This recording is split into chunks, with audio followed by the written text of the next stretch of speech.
In honor of the upcoming release of Man of Steel, we're counting down my 10 favorite superhero films ever made. Man of Steel looks good. I mean, my real struggle right now is trying not to get my hopes up. I mean, it was written by David Goyer, it was produced by Chris Nolan, and it's starring Chicago native Michael Shannon screaming a lot. No, you wouldn't! So why the fuck? It looks really good, and it's welcome to muscle its way onto this list just as soon as I see it later this weekend. But for now, this is what we've got, my 10 favorite superhero films as of June 13th, 2013. So with that said, here we go. Oh, and one quick note, I did get my wisdom teeth pulled 4 days ago, which is why I sound like I have a softball in my mouth, so just bear with me.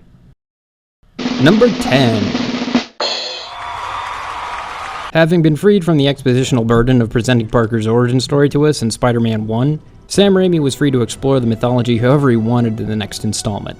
What he gave us was a straight-up rendition of the ancient monomythic tale of the hero. Just uncomplicated, bare-bones hero's journey. It's the story that all stories are based on to one degree. The hero hears the call to action, he denies the call, he falls from grace, he's given a new reason to fight, he reclaims his old mantle, and comes screaming back for a final showdown. Every story is based on this to some degree or another, and there's a reason why. It's cathartic, it's natural, it flows. Look, there's even a Jesus metaphor. Raimi injected a fair bit of slapstick schlock into Spider-Man 2, which I know turns a lot of people off, and it's really kind of the reason I didn't like Spider-Man 1. But the rest of Spider-Man 2 is just so solid, I really didn't mind this time around. Number 9. Another year, another superb rendition of the monomyth. What I love about including Spider-Man 2 and Thor on the same list is that they're so superficially different and also so fundamentally the same. Parker goes from a confused weakling to a roided-up superhero. Thor goes from a roided-up superhero to a confused weakling. Where Spider-Man 2 was a campy cheese fest, Thor was operatic. It was directed by a Shakespeare veteran. But look, all the fundamentals of the story are still the same. The call to action, the denial of the call, the fall from grace, the new reason to fight, the reclaiming of the old mantle, the final showdown comeback. Another Jesus metaphor. I like pairing these two films together because they demonstrate both the immutable resilience of the monomyth and its inherent flexibility. Also,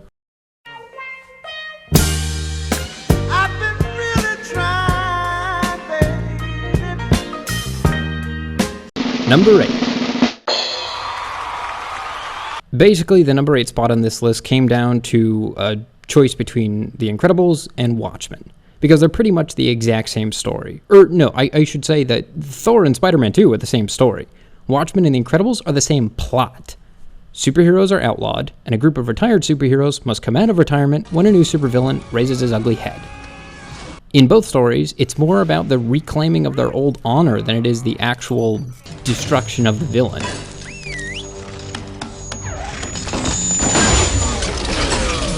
Not only are they essentially the same story, I gotta say Watchmen came first, so The Incredibles is kind of plagiarizing, right down to the no capes joke. With that said, Watchmen was an ensemble picture, with parallel storylines running throughout different times, and in the end it just felt like it was all a little too much for one film to handle. The Incredibles, on the other hand, simplified things. It was about a family looking to reconnect, and that's exactly what we got, that's exactly what the filmmakers communicated. They caught you on tape and you still got away with it? Whoa! You must have been booking. How fast do you think you were going? We are not encouraging this. I'm not encouraging. I'm just asking how fast you... Honey! And nobody in Watchmen is half as cool as Edna Mode. Edna Mode. And guess. Number 7. No, not Blade 2. Blade, the first film. The movie that did this a full 7 months before The Matrix. Blade is perhaps the only film I know, superhero or otherwise, which somehow makes badass camp work.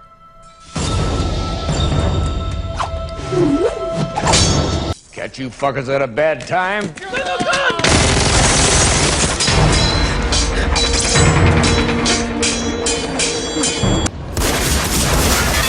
Motherfucker, are you out of your damn mind?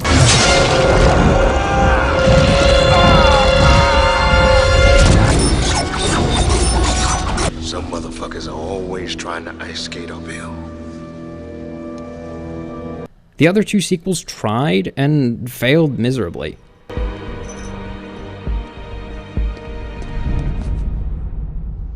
Fuck me.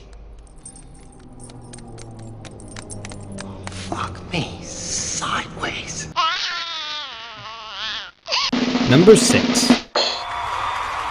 Suffice it to say, X-Men is the film that single-handedly kickstarted the whole superhero movie craze back in 2000.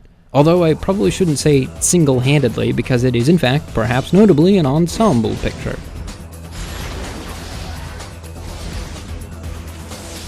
I don't know why every superhero sequel insists on cramming more and more cast members into the picture. It waters everything down. I only have so much sympathy to go around. X-Men did it first, and X-Men did it really right. You keep the cast of principals small. Even with the core team of just 4 guys, we all know who's the star of the show.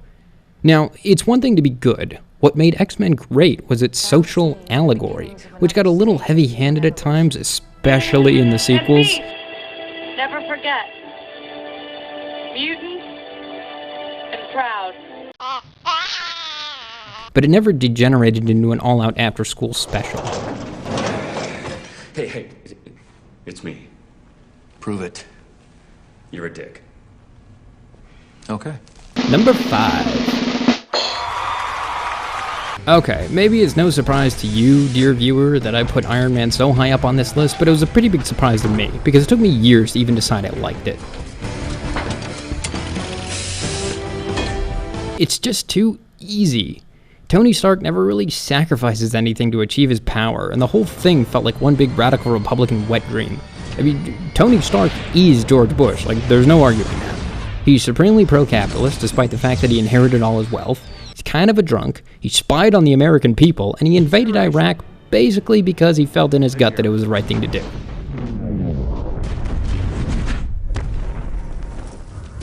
His superior firepower made him answerable to no one. The only reason we don't hate Tony is because he managed to do it with absolutely 0 civilian casualties.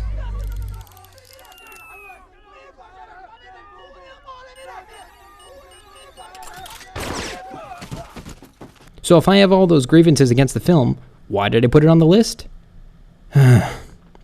Because this, and this, and that.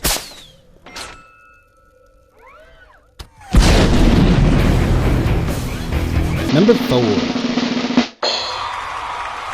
So maybe it was a bit premature when I said that X-Men was the greatest superhero ensemble flick of all time. Mystery Men was pretty much the exact same project, but with a tone that went in the complete opposite direction. Sometimes, the true hero is the one with the courage to run away. I like the way this man thinks. Same small core of principal cast members, creative use of powers, fantastically realized setting, kick-ass villain. I knew you couldn't change. I knew you'd know that. Oh, I know that. And I knew you'd know I'd know you knew. But I didn't. I only knew that you'd know that I knew. Is this the only superhero comedy on the list? Is this the only superhero comedy ever made? No, but the other superhero comedies that are out there are so interested in trying to be meta that they completely forget to tell a compelling story. How come nobody's ever tried to be a superhero? They feel less like action comedies and more like student thesis projects. Like, we get it.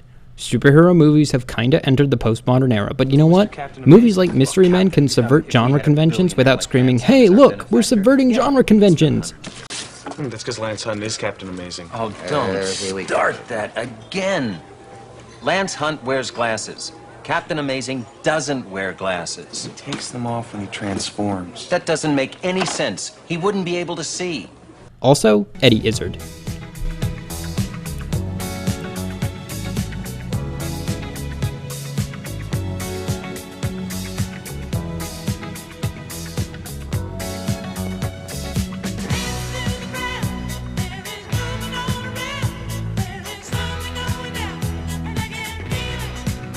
Number 3.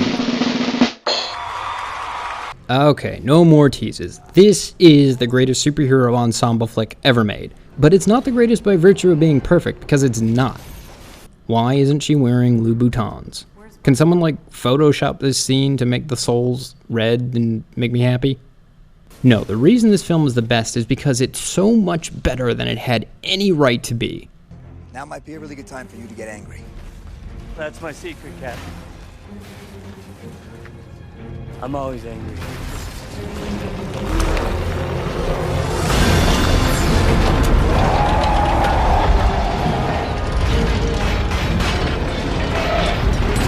Hold on.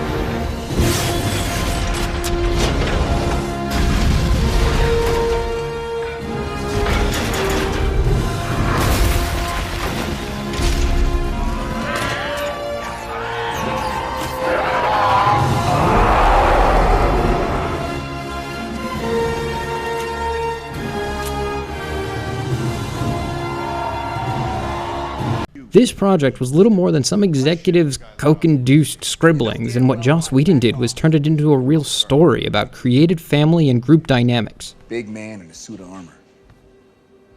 Take that off, what are you? Genius, billionaire, playboy, philanthropist. Also, the final battle in itself has 5 separate acts by my count, which gives the battle a real dramatic flow. And hey, look what happens when you hire an actual feminist to write a superhero movie. The female character is more than just window dressing.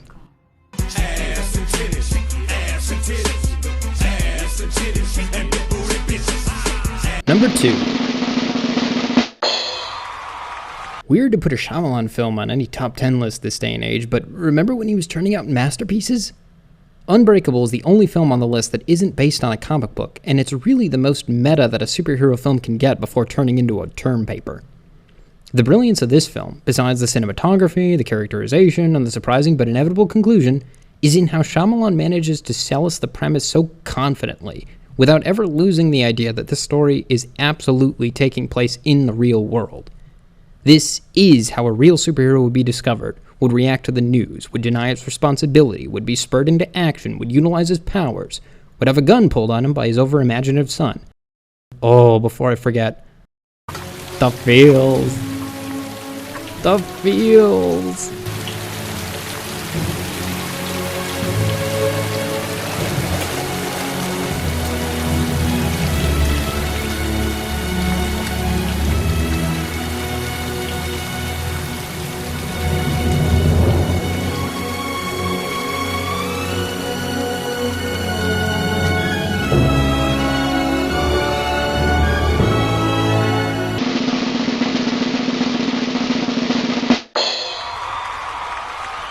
I don't want to do any dissenters the disservice of assuming that this would be everyone's number 1 pick, but for me, there's just no contest.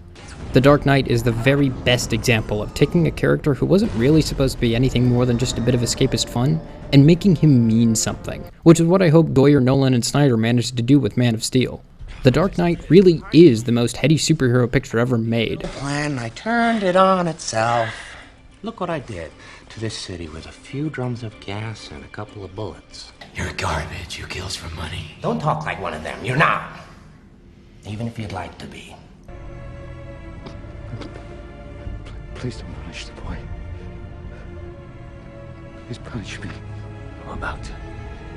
Not bad for an IP that began life as a picture book for children chronicling the adventures of a rich orphan who dresses up like a rodent to fight crime with onomatopoeia.